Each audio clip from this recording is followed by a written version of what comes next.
জুলাই গণ অভ্যুত্থানে আবু সাইদ সহ সব শহীদদের স্মরণে 16ই জুলাইকে শহীদ দিবস হিসেবে পালনের সিদ্ধান্ত নিয়েছে সরকার।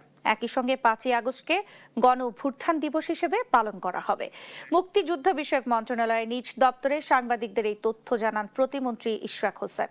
বলেন, গত 17 বছর ধরে গুম, খুন ও রাষ্ট্রীয় নিপীড়নের শিকার পরিবারগুলোর কর্মসংস্থান ও পুনর্বাসনে নতুন একটি অধিদপ্তর গঠন করতে যাচ্ছে সরকার।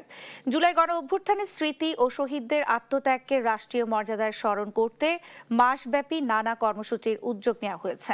বলেন, ঢাকা বিশ্ববিদ্যালয়ের শিক্ষার্থীদের উপর নিপীড়নের প্রতিবাদের অংশ হিসেবে আগামী 15ই জুলাই শাহবাগে একটি বিশেষ অনুষ্ঠান হবে। এছাড়া 16, 17 এবং 18ই জুলাই বেসরকারি বিশ্ববিদ্যালয়ের শিক্ষার্থীদের প্রতিরোধের কথা স্মরণ করে 18ই জুলাইকে প্রাইভেট ইউনিভার্সিটি রেজিস্ট্যান্স ডে হিসেবে পালনের সিদ্ধান্ত নেওয়া হয়েছে।